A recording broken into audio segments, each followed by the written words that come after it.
इस दुनिया में कोई भी चीज की अर्थव्यवस्था जिस पे टिकी हुई है उसका नाम है व्यापार। समझ में आया? अब सुनो कहानी व्यापारी की। अकबर के राज्य में एक दिन पूरी तरीके से खजाना खाली हो गया। अकबर के राज्य का खजाना खाली हो गया तो अकबर ने किसको बुलाता? ऐसे बुरे वक्त में किसको बुलाता अकबर? बीरबल को। बीरबल को बुलाया और पूछा, बीरबल खजाना खाली हो गया, बता क्या करना चाहिए? बीरबल ने बोला, साहब इस राज्य का एक व्यापारी है, वो ही मदद करेगा अब तो बुरे वक्त में, और कोई नहीं कर सकता। उस व्यापारी को बुलाया। व्यापारी से बोला, मदद करोगे? हाँ साहब करूंगा। खजाना खोल दिया व्यापारी ने अपना। पूछा, तेरे पास इतना रुपया कहाँ से आया रे? इतना सामान कहाँ से आया रे? कि कुछ नहीं साहब, मैं टैक्स को चोरी करना जानता हूँ, कैसे कैसे चोरी होता है टैक्स। मैंने आप ही के जितने टैक्स थे ना उन्हीं में से सब बचा बचू के इतना सामान इकट्ठा कर लिया। अकबर का दिमाग खराब हो गया, टैक्स चोरी करता है। सामान तो ले लिया, इसको अपने हस्तबल में नौकरी कराओ। घोड़ों का हस्तबल है ना, वहां इसको घोड़ों की लीद उठवाओ। देखो प्रकृति, उसने सब दे दिया और इतना सच्चा बोल गया, और परिणाम क्या मिला? अस्तबल। किसी को कंप्लेन नहीं, किसी से कुछ नहीं बोला।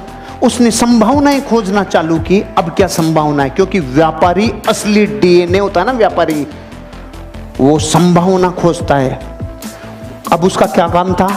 घोड़ों की लीद उठाने का काम। 6 महीने बाद अकबर का खजाना फिर खाली। खजाना खाली, किसको बुलाता? बीरबल को। बीरबल को बोला, भाई अब क्या करें, खजाना फिर खाली हो गया। बीरबल ने बोला, उसी को बुलाना पड़ेगा। अरे कि उसके पास अब क्या सामान बचा है? वो तो अपने घोड़ों की लीद उठाता है। कि नहीं, वो व्यापारी है, उसको बुलाओ, मदद वही करेगा और कोई कर ही नहीं सकता। उसको वापस बुलाया। भाई खजाना खाली हो गया, कोई मदद कर सकता है? हाँ साहब, लो, पहले से ज्यादा लो। अकबर ने बोला, अब की बार कहां से लाया रे तू? कुछ नहीं साहब, आपके जितने भी घुड़सवार थे, जितने भी सेनापति थे, सब भ्रष्टाचारी थे। सारे भ्रष्टाचारियों को बोला, तुम्हारी पोल खोल दूंगा, मुझे सही मुद्राएं, सोने की मुद्राएं देते जाओ, नहीं तुम्हारा गेम ओवर। वहीं से कमा लाया मैं तो भाई साहब। अकबर का गुस्सा चरम सीमा पे। इसको समुद्र के किनारे छोड़ के आओ जहां पे जहाज गिनेगा। इसका सारे दिन एक ही काम है, जहाज गिनेगा, कितने आए कितने गए। ठीक है भाई साहब। वो वहां गया। 6 महीने बाद अकबर का खजाना फिर खाली। अकबर ने बोला, बीरबल अब क्या करें? उसी को बुलाना पड़ेगा। अरे उसके पास तो निचोड़ लिया, अब क्या बचा है? कुछ भी हो जाए, बुरे वक्त पे देश को चलाने के लिए व्यापारी की जरूरत है। अरे कि सच में? कि हाँ, बुलाओ भाई, मदद करेगा। हाँ साहब, पहले से डबल ले लो।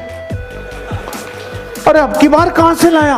कि जहाज में जितने लोग आते थे, लोग इधर उधर का माल इधर उधर करते थे, सबको कह दिया, राजा ने मेरी ड्यूटियां लगाई है, टाइम पे टैक्स दे दो, टाइम पे सामान दे दो, सारे जहाजों के ऊपर तुम्हारे ऊपर ड्यूटी लगा दूंगा, नहीं तो।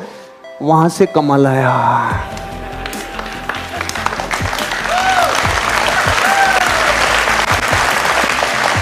अगर मूर्ख होता और डीएनए व्यापारी का नहीं होता तो रोता रे। घोड़ों की लीद में से सामान निकाल लाया, जहाजों को गिनने में से सामान निकाल लाया। इसे कहते हैं धरती का असली व्यापारी, जो इंसान अपनी जिंदगी में संभावनाओं को गोबर में से भी निकाल लाए। और वो हैं करम फूटे धरती के, जिनके पीढ़ियों से कई सामान आ गए लेकिन उसने बत्ती लगा के रख दी। जो संभावनाएं खोजेगा दुनिया में वही बापू बनेगा। संभावनाएं खोजो, ये व्यापार में अनंत संभावनाएं हैं।